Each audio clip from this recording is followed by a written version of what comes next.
Kan hal yang tidak bisa kukatakan. Karena itu aku tidak bisa bilang. Bukannya aku tidak mau bilang, tapi tidak bisa bilang. Yang bisa kukatakan hanyalah sebatas itu saja. Kalau kalian masih tidak bisa menerima alasan itu, maka terpaksa aku harus bertarung dengan kalian. Cue, aku mundur saja. Kau itu susah untuk dihadapi.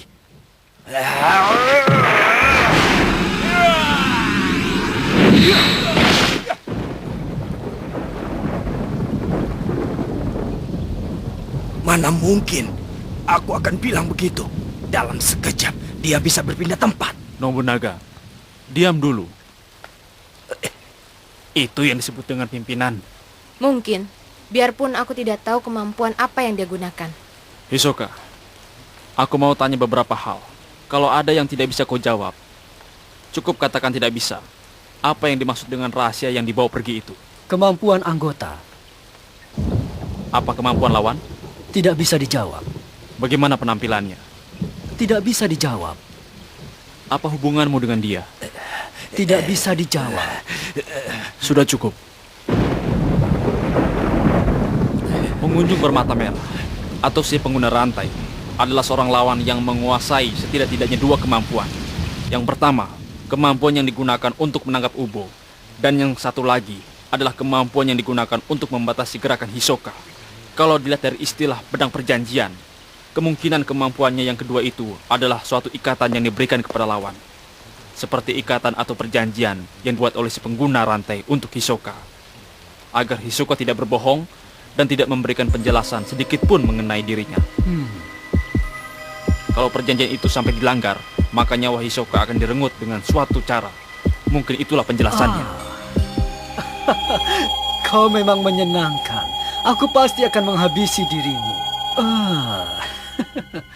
Aku akan tetap tinggal di sini. Sebelum mati ada hal yang ingin kulakukan. Jadi aku tidak bisa meninggalkan tempat ini. Apa maksudnya dengan rindu kampung halaman? Mungkin maksudnya adalah homesick. Kalau kita kembali ke markas pusat atau ke rumah, maka setengah dari kita akan mati. Pimpinan, jadi bagaimana? Mau kembali atau tetap di sini? Tetap di sini. Sekarang makan apa ya?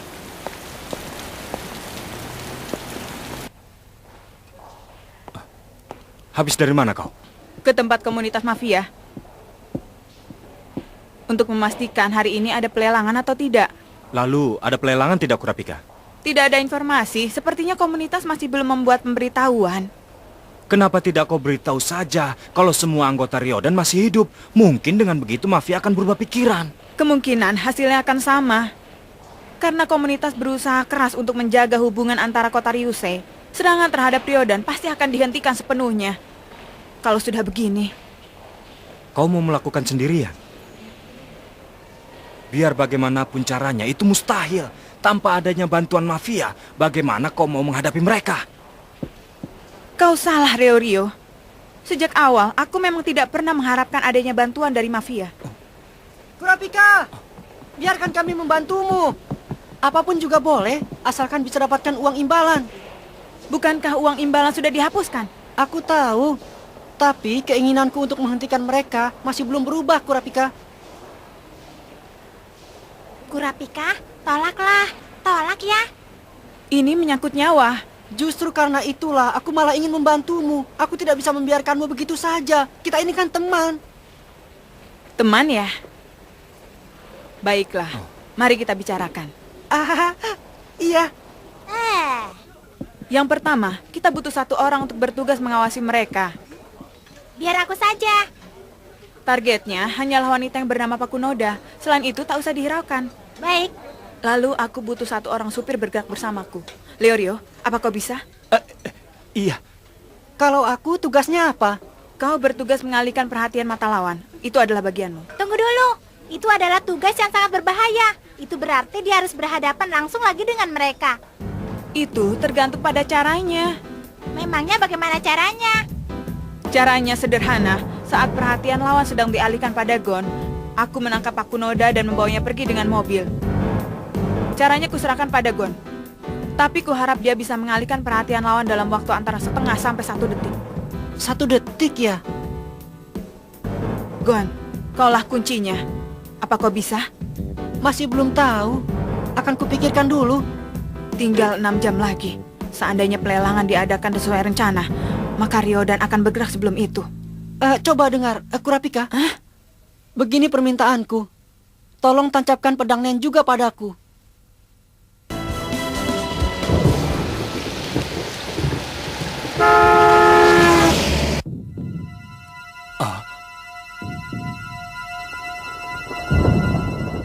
Tancapkan pedang Nen padamu. Gon, apa kau tidak mendengarkan?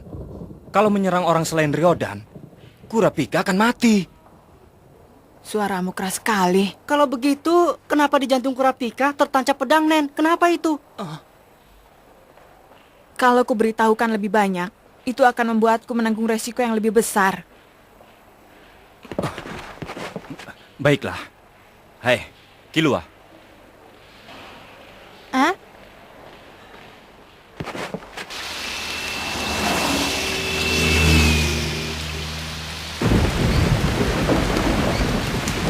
Targetnya adalah pengunjung bermata merah atau si pengguna rantai. Dia menggunakan pedang perjanjian itu untuk membelenggu kata-kata dan gerakan Hiyosoka. Biarpun belum jelas dia menggunakan kemampuan tipe Gugenka atau Sosa.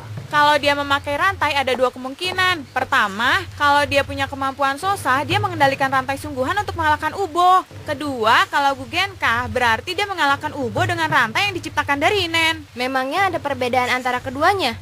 Tentu, kalau bertipe Gugenka, berarti dia bisa berpura-pura bertahan kosong. Itu adalah keunggulan besar. Benar juga. Meski sangat berat untuk bisa menciptakan benda, tapi begitu berhasil, benda itu bisa dikeluarkan dan disembunyikan. Apa mungkin rantai yang diciptakan dengan Gugenka itu mampu menahan kekuatan Ubo yang begitu dahsyat? Mungkin saja. Dia bisa saja menciptakan rantai yang mampu melumpuhkan atau membuat tidur lawan sesaat setelah tertangkap. Asalkan memenuhi persyaratan, pasti itu bisa dilakukan. Susah juga kalau dia memang bertipe Gugenka. Yang lebih jadi masalah adalah kekuatan yang membelenggu Hiyosoka. Disebut dengan pedang perjanjian. Artinya, dia harus menepati satu syarat. Benar, besar kemungkinan adalah seperti yang dikatakan pemimpin, yaitu agar Hiyosoka tak berbohong, atau tidak memberi penjelasan sedikit pun mengenai si pengguna rantai, atau mungkin juga agar tidak bisa menyerang si pengguna rantai. Biarpun belum bisa dipastikan, mungkin bila Hiyosoka melanggarnya maka dia akan mati. Kalau memang mau menghabisi si pengguna rantai, daripada mencari tahu kemampuannya, bukankah lebih penting untuk mencari tahu dulu di mana dia sekarang?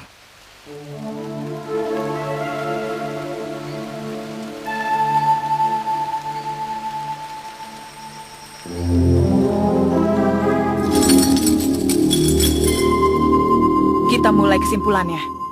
Yang kau minta itu mungkin saja. Karena kelima rantai ini masing-masing memiliki kemampuan yang berbeda. Di antaranya, ada 2 yang bisa digunakan untuk menyerang Ryodan.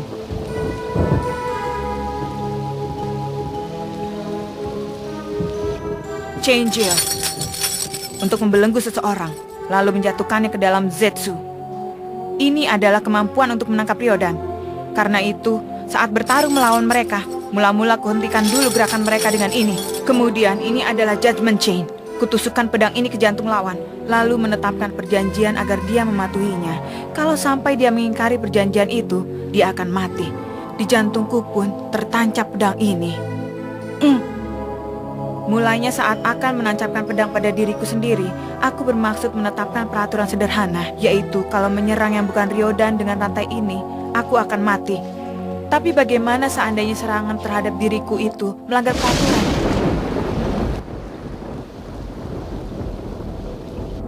Karena peraturan itu ditetapkan setelah menancapkan rantai, kemungkinan akan menjadi perkecualian. Tapi aku tidak punya keyakinan untuk itu. Karena itulah aku mempersempit peraturannya. Serangan dengan Shangel hanya boleh digunakan terhadap laba-laba. Sedangkan kalau mau, aku bisa menggunakan Judgment Chain terhadap orang selain laba-laba. Hanya saja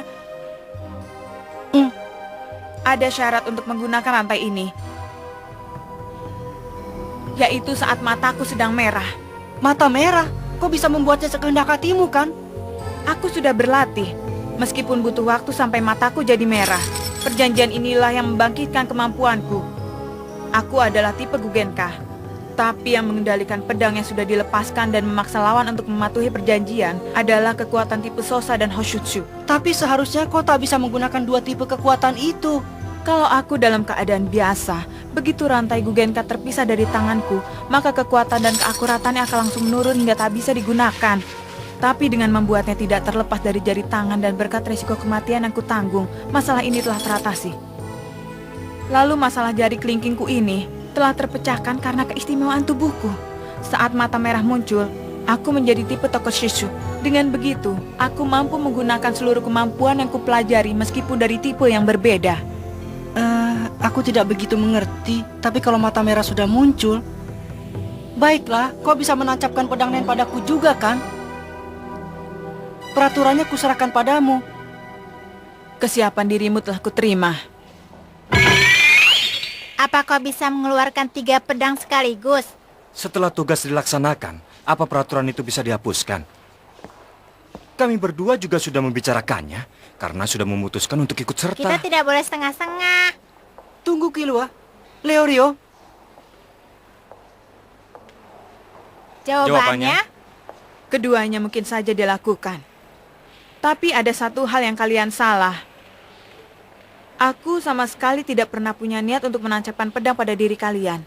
Tapi kalau sampai aku tertangkap kali ini, kau bisa...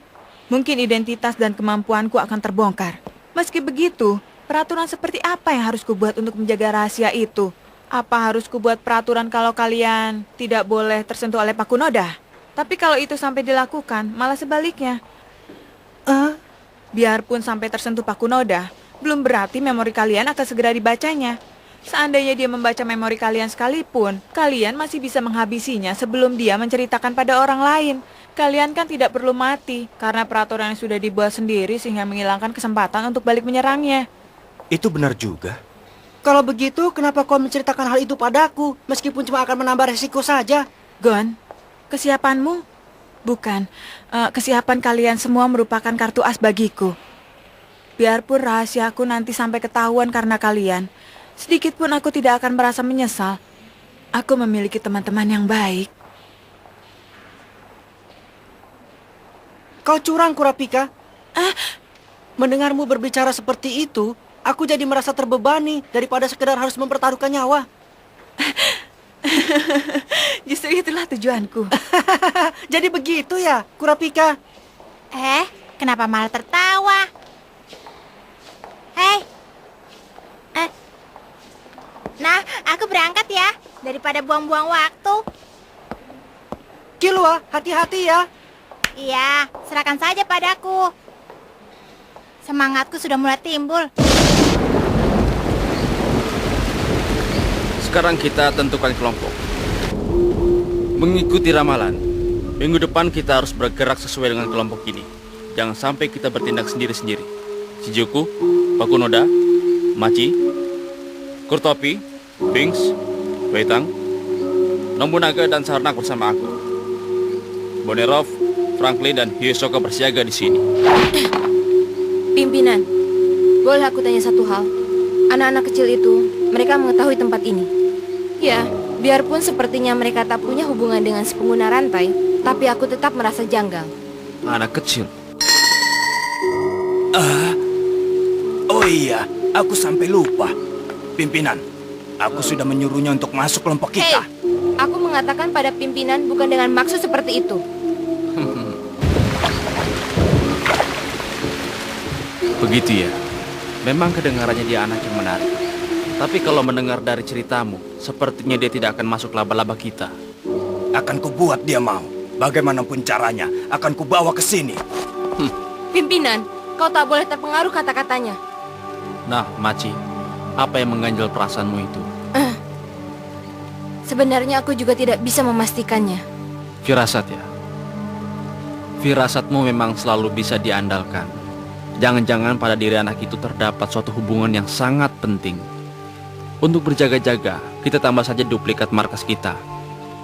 Kortopi, bisakah kau membuat 10 gedung lagi? 50 juga bisa. Sepertinya ada yang berbeda dengan kemarin. Tempatnya berbeda. Udah ini mustahil. Yang benar saja. Masa gedungnya bertambah? Kalau sampai ada seseorang yang menyusup ke salah